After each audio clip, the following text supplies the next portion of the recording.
번째 테마를 사료주를 꼽아주셨거든요. 어려운 시장 가운데서도 오늘 시장 보셨다면 이 사료, 곡물 테마 오늘 시장에서 아마 잘 보셨을 것 같습니다. 꼭 이런 사료 테마 같은 경우에는 시장이 급락할 때 오히려 더 두각을 드러내는 경향이 있더라고요.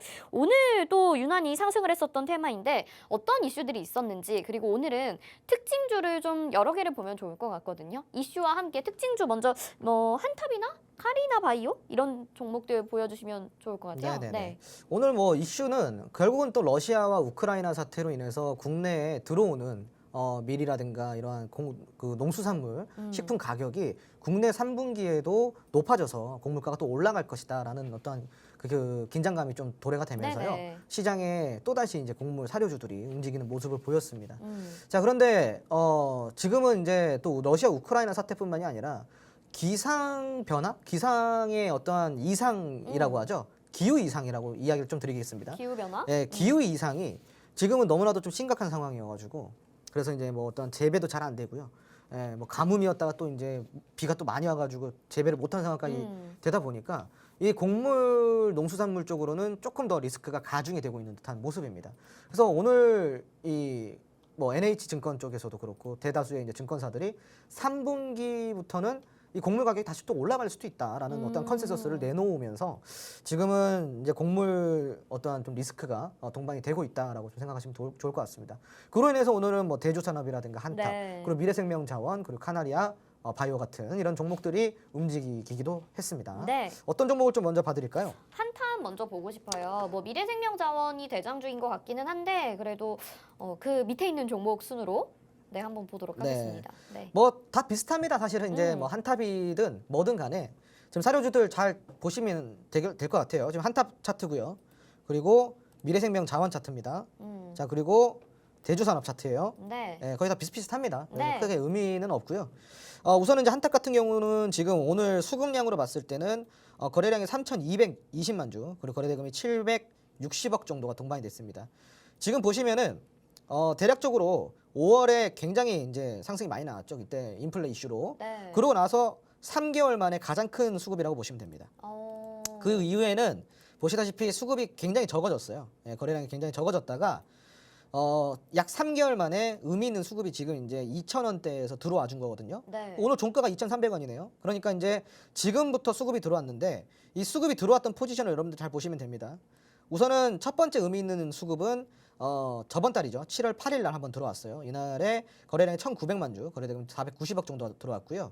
그리고 이제 이 8월 22일 오늘이죠. 오늘 3,200만 주 760억입니다. 그러니까 두 개의 수급을 합치면은 1,000억 원이 넘어가죠. 그러네요. 그죠? 자, 그리고 이제 여기서 여러분들이 보셔야 될 거. 자, 이때 이후로 5월 이후로는 지금 이 두 개의 수급이 눈에 띄시죠? 네. 여러분 보시다시피 바닥에 이제 없는데 요게 두 개만 이렇게 쏟아져 있습니다. 자, 그럼 이제 이 캔들을 보세요. 자, 이 캔들도 지금 보시면은 비슷하죠? 네. 윗꼬리 단 모양까지도 비슷합니다. 그래서 이제 정확하게 패턴을 형성했다라는 거죠. 이런 종목들은 이제 패턴주라고 우리가 부르게 되는데 이렇게 패턴이 형성된 종목들의 평균 단가를 우리가 잘 봐야 됩니다. 그래서 이런 종목들 같은 경우는 좀 추적을 한 다음에 공략을 네. 해보면은 반등이 나왔을 때 적어도 크게 한번 우리가 상승 시기에 큰 수익을 노릴 수가 있습니다. 그러니까 그래요. 예, 그러니까 이제 이런 패턴들을 잘 보시면은 이날에도 보시다시피 2,220원 시가에서 출발했어요. 수급이요. 네. 거래량이. 그 오늘 같은 경우는 2,045원입니다. 그러니까 큰 차이가 없죠. 그러니까 이제 비슷한 거래량과 비슷한 위치에서 그리고 비슷한 캔들을 만들어냈다는 거죠. 네. 이 의미는 결국은 이제 조금 더 운용을 통해 가지고 어느 정도 자기들이 원하는 매물대까지 만들어낸 다음에 네. 그 다음에 상승시킬 가능성이 다문이 더 많은 종목이라고 좀 보시면 될 것 같습니다. 마찬가지예요. 네. 예, 대주산업도 마찬가지입니다. 대주산업도 지금 오늘 같은 경우는 거의 뭐 5월, 6월 이후로는 가장 의미 있는 수급인데요. 거래량과 수급만 봤을 때는 한탑보다 더 커요. 네. 오늘 이제 수급이 거래량이 3,190만 주고요. 거래대금이 오늘 날짜로만 980억 원입니다. 그러니까 굉장히 큰 수급이겠죠. 자, 그리고 미래생명자원도 마찬가지죠. 미래생명자원은 2,200만 주의 거래량이 나왔고요. 네. 거래 대금만 봤을 때는 1,600억입니다. 그러니까 오늘 날짜로 수급탑은 뭐가 수급탑일까요? 바로 미래생명 자원이 되는 겁니다. 자, 그런데 여러분들 그럼 이런 생각할 수도 있어요. 그러면 우리가 공략할 때 미래생명자원이 당연히 수급이 높으니까 당연히 그럼 미래생명자원은 이제 앞으로 공략을 해야겠네요. 미래생명자원이 대장주가 되겠네요. 네. 라고 생각할 수도 있을 수 있어요. 네네네. 그죠? 단순히 수급만 봤을 아닌가요? 때는. 네. 자, 그런데 여러분 대장주를 가릴 때는요. 앞으로 지금 오늘 날짜로 대장주는 미래생명자원이 맞아요. 오늘 날은요. 네. 근데 앞으로 지속적으로 미래생명자원이 대장주일 수는 없습니다. 그렇죠. 예, 바뀌잖아요. 바뀝니다. 계속. 대장주는 네. 계속 바뀌고 오늘 단순히 이 수급 하나로 그럼 앞으로도 계속 미래생명자원이 많이 오를 거고 많이 수급이 들어오겠네라고 단순하게 1차원적으로 생각해서는 절대 안 된다라는 거죠. 그러니까 그러면은 여러분들이 전문가님이 네. 보실 때는 그 대장주를 고르는 꿀팁이 또 있을까요? 그렇죠. 분명히 있죠. 어. 일단은 미래생명자원 같은 경우는요. 앞으로도 꾸준하게 대장주가 될 수 없는 이유가 있어요. 첫 번째 이유는 네. 올라가다가 부딪히는 구간이 많다라는 거예요. 아. 브레이크, 즉 스탑을 시키는 구간이 많다라는 네네. 거죠. 저항대가. 올라가다 부딪히고 또 부딪히고 또 부딪히고 부딪히고. 자, 그러니까 약 지금 4단계를 넘어가야 되거든요. 네. 그럼 오늘 첫 번째로 벌써 맞았어요. 그렇네요. 첫 번째로 한 대 맞았습니다, 지금. 네. 자, 그럼 또 올라가다가 또 맞아요. 네. 예, 또 맞습니다. 여기 또 맞네. 그러면은 이거 뭐예요? 예? 108계단이에요? 그러니까 이거 올라가다가 계속 맞다가 네. 지친다라는 거예요. 그러니까 네네. 나중에는 어떻게 돼요? 사람들이 얘는 올라가다가 힘이 그쵸, 빠지네. 힘이 빠진다. 재미가 없네. 그러면 네네. 인기가 어떻게 될까요? 없겠죠. 빠지는 거예요. 네. 그럼 그 인기가 빠졌을 때 그럼 조금 더 재미있는 종목이 어딜까 하고 몰려갈 거 아니에요. 네. 그런 종목을 이제 나중에 대장주로 아, 찾아내는 겁니다. 네. 그런 종목이 대장주가 될 가능성이 굉장히 높아요. 어. 올라갈 때 거침없이 올라가고 그리고 이렇게 계단식 저항대가 있는 게 아니라 적어도 저기 멀리 저항대가 있는 종목들이요. 그러니까 오늘 같은 날에는 이런 단순히 수급만 봤을 때는 여러분들이 미래생명자원이 대장주라고 할 수 있겠지만 이렇게 자세히 들여다보면 미래생명자원 같은 경우는 굉장히 공략하기가 부담스러운 종목인 걸 여러분들이 알 수가 있다는 거죠. 네. 네. 오늘 사료주에 대해서 조금 새로운 시각을 알게 된 것 같아요. 왜냐하면은 사실 전에 이제 사료주 급등이 나왔을 때는 전문가님이 단기 급등 테마로만 보자라고 얘기를 해주셨기 때문에 혹시 이번에도 그런 게 아닌가라고 생각을 하셨는데 수급은 긍정적으로 들어와 줬지만 미래생명자원 같은 경우에는 저항대가 워낙 많기 때문에 이 종목은 대장주격은 아니다라고 얘기를 해주셨습니다. 굉장히 지금 많은 걸 짧은 시간 안에 가르쳐 주신 것 같거든요. 그럼 또 한 가지 궁금증이 있어요. 네네네. 저번에 사료주는 단기 테마로만 보자라고 말씀을 하시면서 차라리 비료주를 보는 게 어떻겠냐 이렇게 아. 얘기도 하셨었거든요. 근데 오늘 아니요. 비료주 일부 올랐어요. 그래서 네. 비료주는 아니. 어떻게 네. 아닌가요? 네. 아니에요? 아니, 지금 그게 아닌가요? 아니라 네. 제가 사료주를 단기로 보자고 한 게 아니라 네.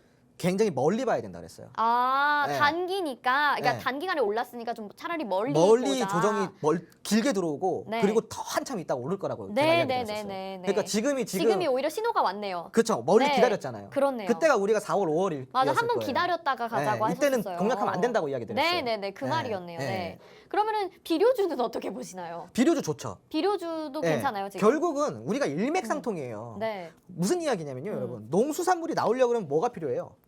비료. 비료가 네, 필요하죠. 네, 네, 그렇죠. 네, 그죠. 다 연계되어 있는 거네요. 다 연계가 되어 있어요. 그리고 또 이제 농수산물을 생산하기 위해서 또 뭐가 필요해요?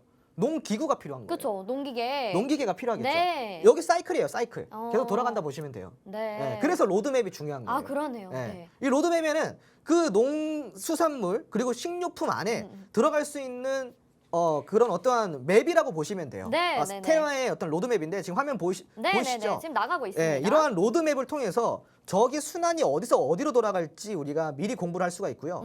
관련주들을 전부 다 우리가 공부를 해서 그 다음 대장주까지 찾아낼 수 있습니다. 그러네요. 아까도 제가 이야기 드렸잖아요. 방송을 보다가 이렇게 생각하시는 분도 있을 거예요. 그래서 그 다음 대장주가 뭔데? 미래생명자원. 알려주시면 좋을 것 공략하지 같은데. 말아네. 이렇게 또 네. 이야기하실 분들 계실 거예요. 그러니까 지금 또 이제 우리가 얘기하다 보니까 또 다른 테마로 넘어갈 뻔했는데 제가 이제 이야기를 드리는 거는요. 사실은 관찰이 필요한 거예요. 관찰, 추적 네. 관찰. 차트 복기를 통해서 매일같이 추적 관찰을 하고요. 오늘 수급 동향, 내일 어떻게 또 될지, 오늘의 종가는 어떤지 이런 것들을 보면서 우리가 그 다음 대장주를 찾아내는 맞아요. 거예요. 그 제가 이제 생각해놓고 있는 종목들도 물론 있겠지만 좀 더 자세해지면은 이야기를 드릴 수가 있겠죠. 네. 하지만 거의 지금 한 두세 종목으로 네, 칠해졌거든요. 네, 이미 뭐 관심주는 예, 있으시니까요. 이미 있어요. 네. 그러니까 여러분들이 내가 지금 다시 사이클이 오고 있는 이 사료주 3분기에 어떻게 보면은 지금 3분기부터 다시 이제 국제 곡물가가 치솟을 거라고는 전망이 나왔잖아요. 그리고 이제 바닥이라고 할 수는 없지만 조정이 충분히 들어오고 나서 조금 많이 빠진 지점에서 수급이 들어오고 있잖아요. 네. 이것도 놓치면 안 되잖아요. 맞아요. 그죠? 그러니까 여러분들이 이 또 사료주, 곡물주 여러분들이 공략하고 싶다고 하시면은 지금 노란톡 메신저 들어와 주세요. 네. 제가 관찰하다가 여러분들께 적재적소에 드리도록 하겠습니다. 네, 오늘 아주 중요한 내용들 말씀을 많이 해주셨습니다. 노란톡방 안에서도 오늘 방송 와 꿀팁 엄청나네요 이렇게 보내주시는 분도 있고 그 다음 대장주 과연 무엇인지 궁금해하시는 분들 벌써 이렇게 노란톡방 안에서 의견 남겨주고 계시거든요. 이 사료 곡물주 장기적으로 보자라고 말씀을 해주셨는데 이제 이 신호가 거의 다 다다랐습니다. 저점 과정에서 우리가 잡아야 될 만한 종목 궁금하시다면요. 저희 로드맵도 받아보실 수 있고 또 홍주원 전문가님의 관심주까지 픽 종목까지 가져가실 수 있게 저희가 안내 도와드리고 있으니까요. 노란톡방 안으로 들어와 주시면 되겠습니다. 지금 화면 하단에 QR코드 보이실 거예요. 스마트폰 카메라 켜시고요. 화면에 QR코드에 카메라 갖다 대시기만 하시면 노란톡 입장 링크가 딱 뜹니다. 그거 누르시고 지금 노란톡방 안에 들어오셔서 방금 보여드렸던 로드맵 안에 뭐 비료 관련주도 있고요. 또 농기 관련주도 있고요. 또 여러분들이 궁금해하시는 내용들 담겨 있습니다. 그리고 사료주들도 여러분들이 챙겨가실 수 있기 때문에 오늘 시장에서 궁금하셨다면 놓치지 마시고 노란톡방 안에 들어오셔서 받아가시면 좋을 것 같습니다. 자, 첫 번째 테마 사료 곡물주 살펴봤고요.